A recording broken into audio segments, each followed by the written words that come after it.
Hey guys, it's me, Verlin. It is 10:02 on Tuesday, and as you may or may not know, I challenged myself to do 30 vlogs in 30 days, and this is episode 30, so my commitment is officially over.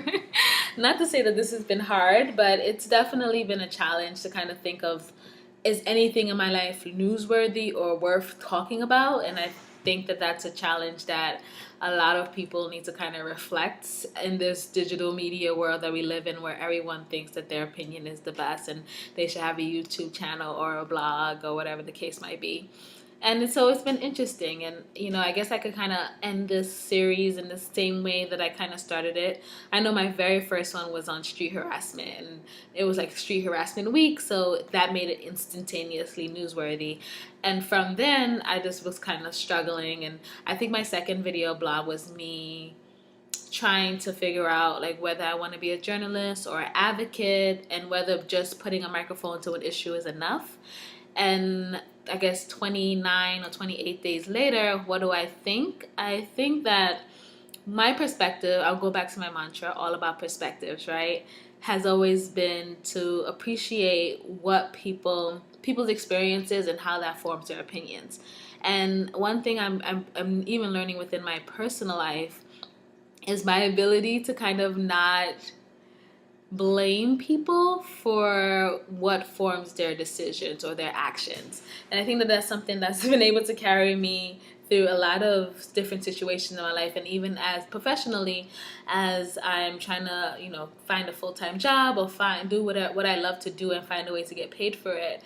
I can't be resentful in my personal life, and that same quality, I think, helps me to be a journalist in a way that allows me to actually listen to what people have to say. Does that make sense? I was listening to a Tell Me More episode that was like a back one that I hadn't listened to. I'm forgetting her name. It's not Jackie Leiden. It's another one of her fill-in hosts. Michelle Martin wasn't there. And she had a guest on that kind of said that he had written a blog post about why, the Boston Marathon bombing was not a game changer, and why really no events in history are changers, at least from a political point of view. I think he was like a former speechwriter.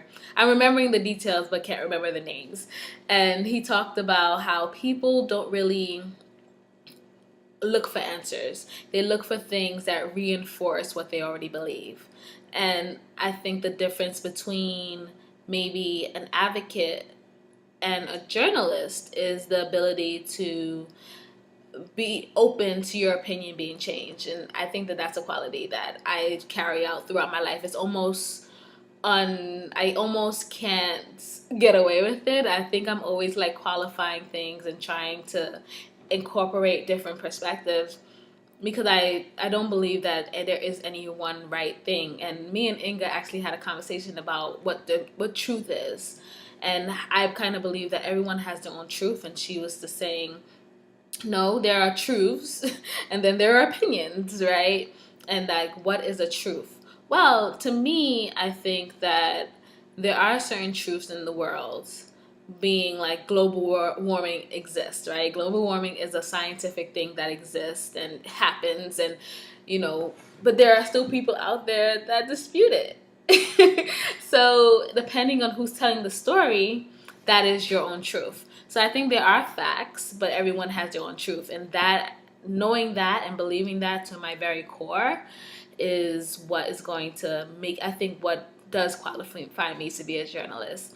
But at the same time, I think that if I continue to try to shape minds, as I do with my nonprofit, Talem Center for the African Child, and working with young people in particular, that is advocacy. That is like trying to make a difference. So it's a combination, and I think I'm a lot more comfortable in accepting that and not feeling like they conflict. I think that they could very much be intertwined.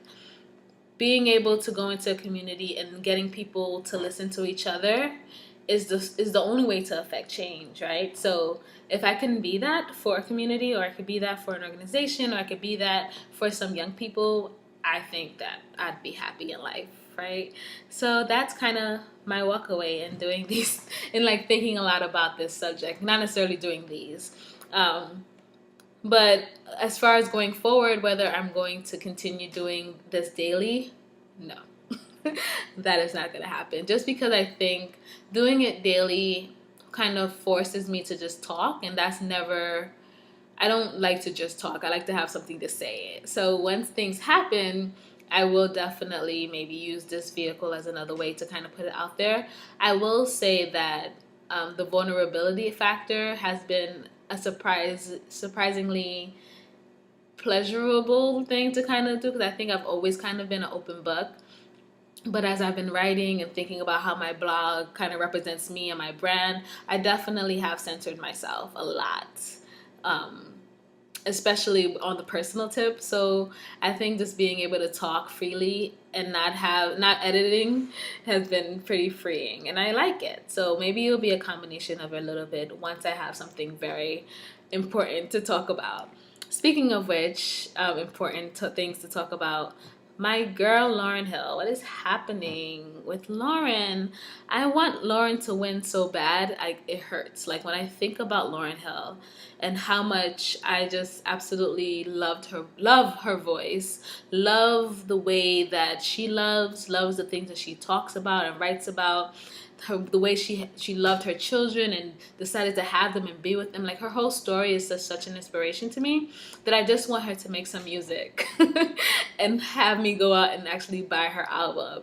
That's what I want from Lauren. And I really like her new single. I'm not sure if everyone has heard it. I've downloaded it because that's how vital it was. Let's see if I can play a little bit of it. And if I remember the name. So it's called Neurotic Society, and here's a little bit of it. I'm not going to play the whole thing. Sorry if it's too loud. Commerce and girl men run the whole world, man. Bone trucker, debauchery, old world brutality. Whole world kill softly, whole world run savagely. 3-minute pride fiends, program TV screens, quick scam and drag queens, real life and blasphemes. Think twice as past dream. Crime if you ask clean. Quick fast, the poison has entered the bloodstream. All right, I'm not going to play all of it, but any rap that actually makes you think and you actually have to listen for what they're saying, Lord have mercy. Thank you, Lauryn Hill.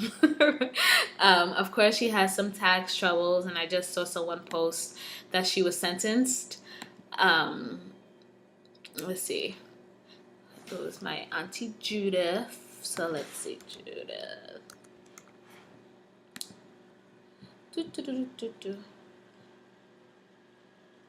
Oh, Judith posts a lot more than I thought. Oh, what's going on with Mr. C? And oh my gosh, there's so many things happening in the world that, all right, I can't find this article. It must have been, maybe from yesterday. Oh, there it is. Dang, she writes,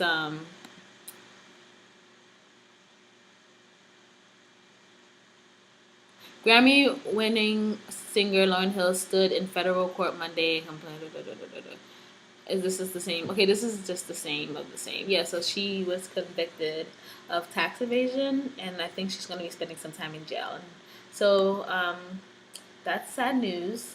But so I don't know whether I want to do video blogs on topical things like that, or just continue to talk about like the challenges or even just questions. I have a friend that yesterday I kind of posted the thing about the good wife, and I mentioned my non-relationship, and I think my non-relationship spurred him to ask me a question, which was about him and what he called an F buddy, and like how do you end things even though the sex is good, blah blah blah blah.